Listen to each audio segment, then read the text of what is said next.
ನಮಸ್ಕಾರ ಎಲ್ರಿಗೂ. ಇವತ್ತಿನ ಕರೆಂಟ್ ಅಫೇರ್ಸ್ ಕ್ವಶನ್ಸ್ ಜೊತೆಗೆ ಅದರ ಮಾಹಿತಿ ಬಗ್ಗೆ ತಿಳ್ಕೊಳ್ಳೋಣ. ಮೊದಲನೇ ಪ್ರಶ್ನೆ, ಗುಜರಾತ್ ಸೆಮಿ ಕನೆಕ್ಟ್ ಸಮ್ಮೇಳನ 2026 ಎಲ್ಲಿ ಆಯೋಜಿಸಲಾಗಿತ್ತು? ಉತ್ತರ ಅಹಮದಾಬಾದ್. ಈ ಒಂದು ಅಹಮದಾಬಾದ್, ಗುಜರಾತ್ನ ಅಹಮದಾಬಾದ್ ಈ ಸಮ್ಮೇಳನ 2026 ಮಾರ್ಚ್ 1 ಮತ್ತು 2 ಗಾಂಧಿನಗರದ ಮಹಾತ್ಮ ಮಂದಿರದಲ್ಲಿ ನಡೆಯಿತು. ಈ ಸಮ್ಮೇಳನ ಭಾರತದ ಸೆಮಿ ಕಂಡಕ್ಟರ್ ಪರಿಸರವನ್ನು ಬಲಪಡಿಸುವುದು ಇದರ ಉದ್ದೇಶವಾಗಿತ್ತು. ಜೊತೆಗೆ ಈ ಮಿಷನ್ ನಡಿ ಎಲೆಕ್ಟ್ರಾನಿಕ್ಸ್ ಮತ್ತು ಚಿಪ್ ತಯಾರಿಕೆಗೆ ಸಂಬಂಧಿಸಿದ ಭವಿಷ್ಯದ ಮಾರ್ಗಸೂಚಿಯನ್ನು ಹೇಗೆ ನಾವು ಮುಂದುವರ್ಸ್ಕೊಂಡು ಹೋಗ್ಬೋದು ಅನ್ನೋದು ಈ ಕಾರ್ಯಕ್ರಮದ ಒಂದು ಮುಖ್ಯ ಉದ್ದೇಶ. ಎರಡನೇ ಪ್ರಶ್ನೆ, ಬ್ಲೂ ಸ್ಪ್ಯಾರೋ ಕ್ಷಿಪಣಿಯನ್ನು ಯಾವ ದೇಶ ಅಭಿವೃದ್ಧಿಪಡಿಸಿದೆ? ಉತ್ತರ ಇಸ್ರೇಲ್. ಈ ಒಂದು ಇಸ್ರೇಲ್ನ ರಫೇಲ್ ಅಡ್ವಾನ್ಸ್ಡ್ ಡಿಫೆನ್ಸ್ ಸಿಸ್ಟಮ್ ಈ ಒಂದು ಕ್ಷಿಪಣಿಯನ್ನ ಅಭಿವೃದ್ಧಿಪಡಿಸಿದೆ. ಈ ಒಂದು ಕ್ಷಿಪಣಿ ಮೊದಲು ಆರೋ ಕ್ಷಿಪಣಿ ರಕ್ಷಣಾ ವ್ಯವಸ್ಥೆಯ ಪರೀಕ್ಷೆಗಾಗಿ ಮಾತ್ರ ಯೂಸ್ ಮಾಡ್ಕೊಂತಿದ್ರು. ನಂತರ ಈ ಆಕ್ರಮಣಕಾರಿ ಕ್ಷಿಪಣಿಯಾಗಿ ಪರಿಷ್ಕರಿಸಲಾಯಿತು.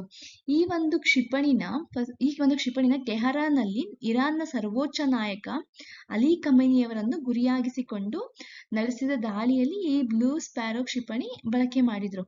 ಈ ಒಂದು ಬ್ಲೂ ಸ್ಪ್ಯಾರೋ ಕ್ಷಿಪಣಿ ವಾಯು ಮಾರ್ಗದ ಮೂಲಕ ಉಡಾವಣೆಯಾಗುವ ಬ್ಯಾಲಿಸ್ಟಿಕ್ ಕ್ಷಿಪಣಿಗಳ ಕುಟುಂಬಕ್ಕೆ ಸೇರಿದ್ದು.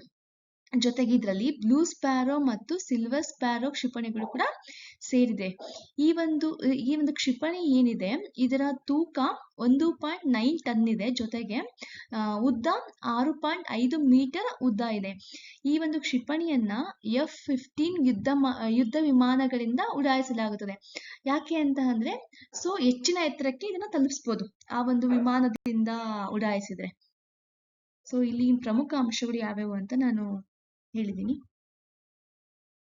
ಮೂರನೇ ಪ್ರಶ್ನೆ, ಟೀಮ್ ಕಲ್ಕಿ ಎಂದು ಹೆಸರಿಸಲಾದ ಪ್ಯಾನ್ ಇಂಡಿಯಾ ಮಾದಕ ವಸ್ತು ವಿತರಣಾ ಜಾಲವನ್ನು ಇತ್ತೀಚೆಗೆ ಯಾವ ಸಂಸ್ಥೆ ಭೇದಿಸಿದೆ? ಉತ್ತರ ಬಿ, ಮಾದಕ ದ್ರವ್ಯ ನಿಯಂತ್ರಣ ಬ್ಯೂರೋ.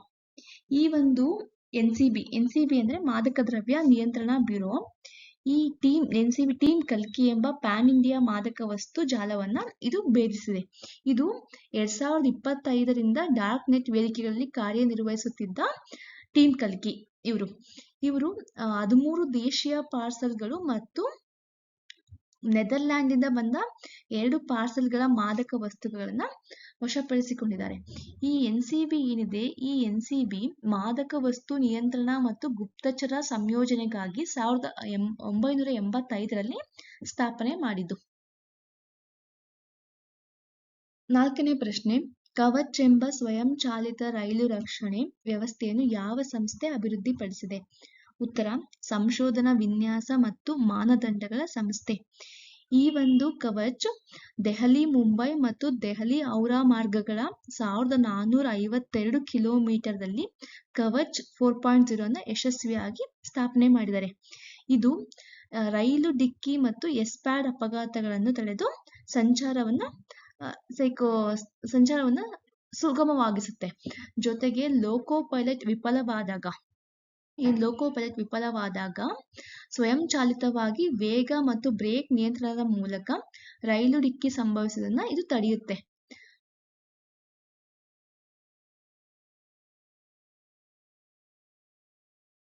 ಐದನೇ ಪ್ರಶ್ನೆ, ಮಿಷನ್ ಮೌಸಮ್ ಕಾರ್ಯಗತಗೊಳಿಸುವುದು ಯಾವ ಸಚಿವಾಲಯದಿಂದ ನಡೆಯುತ್ತಿದೆ? ಉತ್ತರ ಭೂವಿಜ್ಞಾನ ಸಚಿವಾಲಯ. ಈ ಮಿಷನ್ ಮೌಸಮ್ ಏನಿದೆ ಇದು ಹವಾಮಾನ ಮುನ್ಸೂಚನೆ ಮತ್ತು ವಿಪತ್ತುಗಳ ಮುಂಚಿತ ಎಚ್ಚರಿಕೆಯನ್ನ ನಿಖರತೆಯನ್ನ ಹೆಚ್ಚಿಸಲು ಭಾರತ ಸರ್ಕಾರ ಈ ಒಂದು ಯೋಜನೆಯನ್ನ ಆರಂಭಿಸಿದೆ.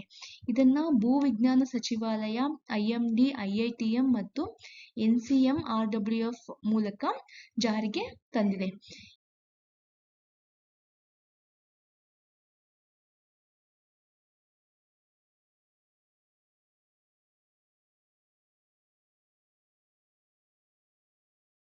ಈ ವಿಡಿಯೋ ನಿಮಗೆ ಇಷ್ಟ ಆಗಿದ್ರೆ ಲೈಕ್ ಮಾಡಿ. ಇದೇ ರೀತಿ GK ಕರೆಂಟ್ ಅಫೇರ್ಸ್ ವಿಡಿಯೋಗಳಿಗಾಗಿ ಸಬ್ಸ್ಕ್ರೈಬ್ ಮಾಡಿ, ಶೇರ್ ಮಾಡಿ. Thank you.